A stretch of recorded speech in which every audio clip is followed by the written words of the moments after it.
Now let's talk about the marketplace. Personal development now to get us ready for the marketplace. Success is something you attract by becoming an attractive person. What would make you an attractive person in the marketplace? So you have the best chance to get the best job, to get the best pay, to have the best opportunity, work with the best people, be welcome at the best tables of learning and enterprise, to sit at the conference table of promise and future. How do you get there? Some things to remember. This first little part I call acceptable and unacceptable behavior. Now, part of our learning affects us in the marketplace. The skills we've developed affects us in the marketplace. You might have had to go to school to work in a certain segment of the marketplace. If you're going to be a doctor, you've got to go to the proper school. If you're going to be a lawyer, you've got to go to the proper school. But there's something else now that affects us all in the marketplace that I want to deal with here, and that's called behavior in the marketplace. Not just your skills, not just your learning, not just what you know, but how you behave. Key phrase, the things that make you obviously a good person, an acceptable person, or unacceptable. First of all of us must study our marketplace as to what might be acceptable or unacceptable. But let's cover some of the obvious, and that'll lead to the rest of the list. I've just got 3 or 4 here to cover, and then you can think about the rest and ponder those. Here's one thing to remember in the marketplace. You must be ultra-conservative in the marketplace. Ultra-conservative in your behavior, because this determines your future. This determines your paycheck. This determines the circles you can get into and the ones you can't get into. I've got some examples here, and you'll see where I'm going. Here's number 1, your language. The language you use in the marketplace has so much to do with your paycheck. Now, in some areas, that may not be totally true, where you could use bad language and tell dirty stories and cuss all day long, and it wouldn't make any difference. You know, if you're around people that cuss all day long and tell dirty stories, what difference does it make? Doesn't make any difference. But if you would like to exercise your skill and ability in another segment of the marketplace, here's one thing you might have to correct, or you might have to at least watch carefully, and that's your language in the marketplace. So jot this down. Be ultra-conservative in your language in the marketplace. Otherwise, you may destroy parts of the market that would gladly accept you and your product and your service if your language wasn't so unacceptable. Guy says, well, I'll tell dirty stories and cuss wherever I please, and I'm not saying that's wrong. I'm just saying it'll cost you. In some areas of business in the marketplace, it's going to cost you. Here's a guy that makes $100,000 a year, could make $250,000 easy. The other $150,000 disappears because of his bad language in the marketplace. He's unacceptable in some circles. They won't listen to his story, even though he has something good to share. So you see where I'm going here? Language in the marketplace. Here's what's the safest. Save your jokes for the bar or the pub. Don't put them on the marketplace. Or the inner circle, you know, where all the stories and stuff may be acceptable as you trade stories. But in the marketplace, you've got to be ultra-conservative. Shift gears if you have a problem. Shift gears, especially in the marketplace, and make sure that it isn't costing you a big share of your marketplace unduly. Because there's no use suffering an extra $100,000, $200,000 a year income simply because you're careless with your language in the marketplace. So of all the places not to be careless, it's in the marketplace concerning your language. So do you see where I'm going here? Okay. Next is habits. You just got to be careful of those. Smoking. Guy walks into an office and says, where's your ashtrays? How come you don't have any ashtrays? Well, ashtrays probably mean what? No ashtrays mean, right? They don't smoke here. Oh, yeah, I forgot. So what I'm saying now, I'm not saying right or wrong to smoke. I'm just saying be careful in the marketplace that you aren't disturbing and wiping out and closing the door on a market you could enjoy simply because you're a bit careless about your habits. Habits. Now, I don't smoke, so I don't have this challenge for me, except a fine cigar after a unique meal. Some places around the world still know how to prepare a gentleman's cigar. It's kind of an interesting experience, mostly for show. Right? As long as you know which end to dip in the brandy, right? But you see where I'm going here now on habits. Habits. Zig Ziglar talked about the man who was late. I'm telling you, there's some circles, if you're late, you're not welcome anymore. You say, well, I've been late all my life. You know, if people don't like that, that's too bad. I'm saying that's okay. You can have that attitude if you want to, but what if it cost you $100,000 a year? Wouldn't you reconsider? That's too much to pay for the luxury of some habit that you could easily correct and maybe enjoy the benefits of a marketplace that's been closed up until now. This is all I'm saying. Take a look at your habits. Take a look at your language. Here's another one. Your dress. Now, sometimes dress changes regionally. In San Francisco on a business day, they wouldn't expect you to look like West Palm Beach. If you dress like West Palm Beach on a business day in San Francisco, they'll treat you casual, right? Not appropriate dress. So part of this is company, part of it is region, part of it is locality, part of it is community. What's acceptable in the marketplace on a conservative basis? What would be acceptable to everyone in San Francisco? To be dressed conservatively. In West Palm Beach, you can have a casual business dress. Perfectly acceptable. The key is to find out so that you don't cost yourself market that you could enjoy. You don't cost yourself customers that you could have. You don't cost yourself people that would gladly join and be part of it except for these difficulties. I had to learn some of this stuff. All of us have to learn the social graces and what's acceptable. The white socks don't go with the black tuxedo. I mean, some things you just have to learn. What if a guy called on farmers in his tuxedo? See, the word would spread. You should see this clown. So now that's the severe side, but here's what I'm asking you. Check your dress, check your clothes, check your attitude, check your behavior, check your language, check your habits, especially in the marketplace where you get paid. No use slamming the doors you don't need to slam. No use shutting off opportunity that you don't need to shut off by not considering some of these things, okay? One more I found important. Make your employer, not your banker. I wondered why a few opportunities I lost because too quickly I asked for a raise. I'd only been there a month, and I said, could I have an advance? An employer says, wow, I thought we hired the right guy, but this guy needs extra money already. Can't manage his affairs, has to have an advance. So here's what don't make your employer your banker. Make your banker your banker. If you need a little extra money, go to your bank. Go somewhere, but not to your employer. Here's why. An employer is like opportunity. Opportunity doesn't want to see your need. Opportunity wants to see your seed. So let employer be employer, let banker be banker, let friend be friend.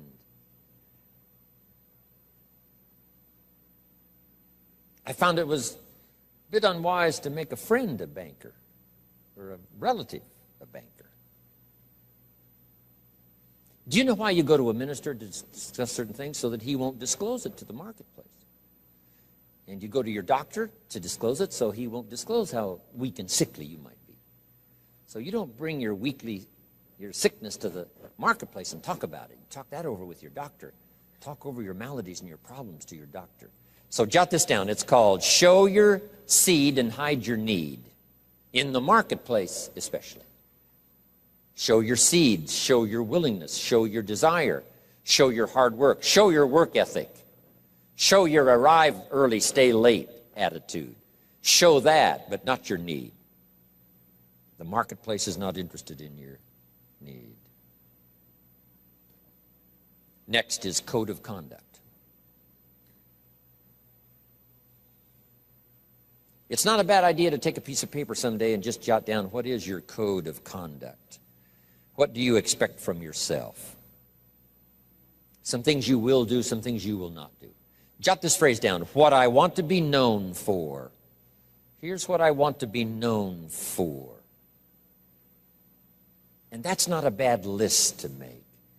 As we're building our reputation day by day, week by week, month by month, and one opportunity leads to the next, depending on what we're known for. These are some of the things that may not appear in your resume. You know, you've been to school and you learned these skills and you worked for this company and you were there 9 years and so on. In addition to that now, what's really important, especially for your own psyche, is to make a list of what you would like to be known for. I wanted to be known for always doing my best. I never wanted anyone to be disappointed, at least in my presentation. They might be disappointed with my ideas because they thought I was wrong. They might be disappointed with my position because they thought it wasn't right. And they might be, disappointed because, I didn't say what I believed, was contrary to what they believed. They might have been disappointed in that, but they were never disappointed in my sincerity, never disappointed in my ability to speak from my heart and my soul. If you have charge of some of my life and you send me off to another country, I promise to represent you grandly. I promise you won't have to stay awake nights wondering about Jim Rohn if you've sent him to Paris. I want you to be able to say, forget about Paris, Jim Rohn is there. He'll take care of it in the best style. He won't show up late and he won't show up drunk. He will represent us well. So have you got that good question now? What do I want to be known for? I want to be known for being on time. I want to be known for staying late.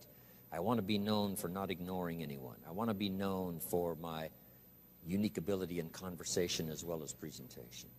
I want to be known for the fact that I care for kids as well as adults. I want to be known for the company's interest as well as my own.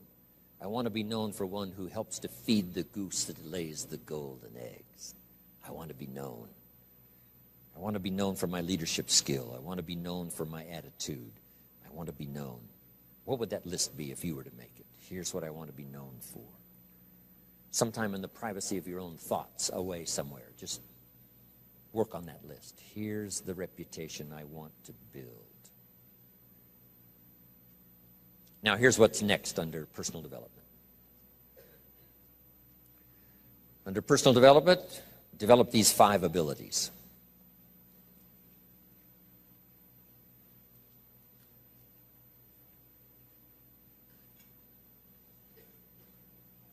First of all is the ability to absorb.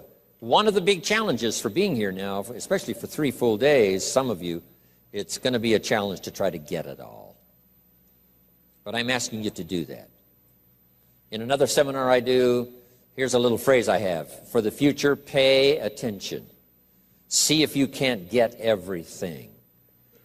Every word possible, every idea possible. It's easy to let your mind wander, right, and not really concentrate and dig in and make these days extraordinarily valuable for you. Absorb the atmosphere. Absorb the drama of the occasion. Absorb the spirit of the occasion. Absorb the reasons for coming here and then the reasons for going back home and making a difference. Absorb the variety of voices you're going to hear this weekend. And absorb the provocative ideas as well as the ones that you agree with. Absorb all of that. Take it all in. By listening intently, taking good notes, talking with each other. Here's one more. Absorb the drama of each other. You're going to have a chance to meet some excellent people here. Okay? Losers don't pay this kind of money to come to seminars. The reason why the price tag is substantial is because when you get here, you'll have an excellent chance of meeting some pretty good folks. Even if they borrowed the money to get here. At least they knew how to do that. Whatever it takes. So don't go away without meeting some people. Here's the next part. Listen to the testimonials. You may pick up some ideas from someone's testimonial that'll be just as valuable as what I share from this podium. And sometimes A word spoken in private from someone's unique testimonial is so powerful. It's just as powerful as all the words given by the presenter. So take that all home. Key, absorb the chance for a new beginning. I don't know where you are at the moment. This is sort of mid-year. First 6 months, getting ready now for the last 6 months. And as you pause mid-year to contemplate the past and think about the future, as you ponder for a while ideas that you've already heard, anticipating that you're going to hear some more, how could that create for you a new beginning? There's so many ways to create a new beginning if you just think about it. Or think about the automatic ways of creating a new beginning. Here's a pretty good list. At the beginning of the day, this is a brand new day. I love to get up early now. I used to stay up so late. I got up late. I used to say if the good Lord wanted you to see the sunrise, he'd have made it later in the morning. But now I don't do that anymore. I try to get to bed as early as I can. Sometimes it's not easy, especially when you travel and with jet lag and all the rest, around the world. But I try to get up now early in the morning. Unique thing about early in the morning, you haven't messed up the day yet. I mean, it's just there. It's ready, fresh. It's like being born again. A new day is like being born again. A chance for a new day, a new life. You've never lived this day before. Only in your mind developing plans, but you've never actually walked into this day before. Now you have a chance to watch the sun come up and then stride into this new day. Call yourself a new person, whatever that little trick you have to learn. This is a new day for me. This is a new life for me. Next, at the beginning of the week, that seventh day, I think, has more than one purpose, the seventh day. So just make the note. How to best use the seventh day. It says what? 6 days of labor, working miracles, turning thoughts and faith into reality. Then after 6 days of miracle working, turning ideas into reality, now it says, take the seventh day. And yes, the seventh day could be for spirituality. Yes, the seventh day is to contemplate God. Yes, the seventh day could be called for worship. Yes, the seventh day is to take some time off. Yes, the seventh day is to be with your family. Yes, the seventh day is change of pace. But here's a good idea for the seventh day. To go back over the last 6 and get ready for the next 6. You just pause that seventh day. Because I have another little piece on that in this list of 5. And maybe now mid-year, having come here for this weekend, mid-year, you can think of ways to gather up what's happened to you since the first of the year till now. The drama, the disappointments, the highs and the lows and the mixture and the stock market and whatever has happened to you, these 6 months, and say, I'm going to go home and create a new beginning.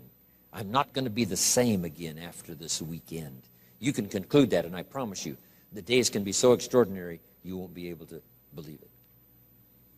So absorb everything. Take it all in. Don't miss anything. The sound, the music, the sights, the atmosphere. My friend Bill Bailey has this extraordinary gift. He doesn't miss anything. Better for him to go to Acapulco, come back and tell you about it, than it is to go yourself. And the reason is, if he goes, he won't miss anything. He'll soak up every detail, every person he met, the food and the aromas and the sights and the sounds and the colors and the people and the countryside. Then he has the gift of language. When he comes back home, he can tell it to you. When he talks, you can feel the water lapping on your feet. You can smell the aroma of the food. You can see the colors and the people. 2 gifts: to get it, second gift, to share it. And put it in dynamic words, leaving out no detail. Because here's the key to remember: the drama is in the detail. Lady tells me I've lost 60 pounds. I said, well, is that it? Is that the end of the story? She said, oh no, there's a lot more to the story than that. And I said, well, I appreciate the number, but give me the details. What was going on in your life before? She says, well, misery you can't believe. I know I missed 3 good jobs just because I had too many pounds. And I says, how do you feel now? And she starts to cry. Wow, that's what I want to hear. The details. The drama is in the details. Give me the numbers, yes, but what does this number mean? For some people, the number means everything, before and after. The number means so much drama you can't believe, before and after. Before the day and after the day. Give me the details. Absorb, take it in, don't miss anything. Don't be a follower, be a student, right? Take advice, but not orders. Take information, but don't let somebody, order your life. Make sure what you do is the product of your own conclusion. Excellent note to make. Make sure what you do is the product of your own conclusion. Not to do what someone else says. Take what someone else says, process it, think about it, ponder it. It makes you wonder, it makes you think, and it's valuable. Then when you go take action, make sure that the action is not what somebody told you to do. Make sure the action is the product of your own conclusion. You'll follow just a little bit of those simple guidelines telling you the learning process can be speedy, swift, powerful. Your learning curve can go up, and then applying it to your business, your life, your family, conversations, equities of all kinds. The gift of advice that I was given that changed my whole life, and that is, if you haven't found opportunity yet, you must spend some time every week looking for opportunity until you find it. Then I said, let me give you a promise. My promise is the day you decide to spend some time every week looking for opportunity until you find it, that day your self-esteem will go through the roof and you will never be the same again. Back in those days when I was recruiting, I would say, by the way, here's my business card, and the day you decide to start looking, I'd love to show you what I have. And once you see it, you may never, ever have to look anymore. I want you to ponder these 4 questions. Here's the first one, and that's why. Why pay the price? Why work this hard? Why go this far? Why try to learn this much? Why try to do it all? Why try to see it all? Why try to have it all? Why do it? Why learn it? Why study? Why put yourself out? Why try to take on this much responsibility? Why develop yourself to the full? Why try to become all that you can possibly become? Why try to earn as much as you can earn, share as much as you can share, develop every skill you possibly can, see every human you possibly can, go to every class you possibly can, touch everybody you possibly can? Why do that much? Why go that far? Why share that much? Why give that much away? Why try to see everything? Why try to do everything? Why try to become everything? That's a good question, why? And you're the only one personally that can answer that question for yourself. You've got to have your own list of whys. Here's what I want you to do when you go home after you've left this extravaganza. Work on your list of whys. One of the big thrusts for success is to come up with a strong enough why. In leadership training, here's what we learned. If the why is powerful, the how is easy. But if the why isn't strong, if your goals aren't powerful, if the vision isn't clear, the old prophet said, without a vision we die, without a vision we perish, without a dream we're nothing. From the movie The Professionals, I listened to Bill Heron give his testimony yesterday. From the movie The Professionals, it said, we joined because we believed. We stayed because we were committed. We left because we were disillusioned. But we came back because we were lost. Without a dream, we are nothing. I'm asking you to sit down with your family and develop a dream strategy. I'm asking you to make a list of what you want. What kind of health do you want? What kind of skills do you want? Herbalife has got the ability to make it all come true, but you've got to decide, what do you want?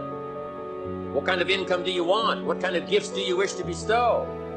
What kind of power would you like to have? What kind of influence would you like to have? I'm asking you to go home and work on the why. Spend some time as you fly over the clouds and over the ocean back to where you came from. I'm asking you to have a vision by the time you've reached home of why you want Herbalife to work for you, why you want this kind of income, why you want this kind of recognition and these kinds of skills. I'm asking you to develop your own list of why. Because if you can come up with a strong enough list of why, Herbalife can furnish the how.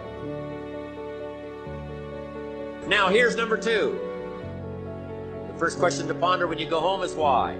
Here's another good answer to why. It's the second question. Why not? Why not see how much you can earn? Why not see how much you can learn? Why not see how many skills you can develop? Why not see what kind of person you can become? Why not see what kind of influence you can have? Why not see how many people you can rescue from oblivion? Why not see how many people you can reach? I shared one of my goals with a group just last night. Here it is, one of my goals, to reach the peak of my skills by the year 2000. So I've got some work to do by the year 2000, turn of the century, turn of the millennium. I want to reach the peak of my skills by the year 2000. And then come the next century, I want to utilize those skills in touching every human I can possibly touch for the rest of my life. Those are some of my goals. I want you to establish some of your goals. I want you to give thoughtful consideration to your goals. And why not? If a farm boy can wander out of Idaho and finally arrive at this extravaganza, why not you? If Mark Hughes can walk away from the tough side of town and find a few people and make a dream come true, why not you? If we've got good health for many, why not the rest? If it's happened for you, why not others? And why not you? I want you to take that personal. Why not? Why not? You've got to stay here till you go. I mean, what else are you going to do? Why not see how much you can do, how far you can go? Now here's number 3. Why not you? I wish I could say that to each of you individually, but it would take a couple of lifetimes to sit down and talk with each of you individually. But I would rather do that. I'd rather sit down and talk with you and your family with the fire burning in the living room than to be standing on this platform. That's my true desire. I'd love to talk to you and your children face to face. That's what I'd really like to do. I'd love to spend a couple of days with each of you personally and pour out my heart, my soul, what's going on in my head, what's going on with me, see if we couldn't connect and find something valuable. But time doesn't permit for us to have those intimate conversations, get to know each other that well. So I've got to do it from up here. But I want you to take it personal. And my personal question to you is, why not you? You've got the brains. You can make decisions. You can study the plan. You can change your life. You can grow immensely in the next few years. You can make your dreams come true. You can build a financial wall around your family nothing can get through. You can become healthy. You can become powerful. Why not you? And I'm here to say that I'm ready to pledge my support to make your personal dreams come true. I ask the question, why not you? But I'm not going to ask it and just walk away. I'm going to ask it and walk with you in this journey as we take Herbalife around the world. And now here's my last question. My very last question on the questions to ponder is, why not now? There never was a better time. Mark has brought Herbalife to an incredible mountaintop. He's brought Herbalife with the help of others who have brought it here. It has been brought to a special moment. Barcelona was special, and Orlando was outrageous. But I'm telling you, this extravaganza has been the most awesome thing I have ever seen all of your cooperation, the way you have learned and listened and worked hard to get it all. I congratulate you for that. But Mark brought us here. And what a time now for us to take this dream and not let it die. Take this dream and give it life. Take this dream and breathe into it your own personal spirit until finally it becomes a flame that burns around the whole world. Let's go do it now.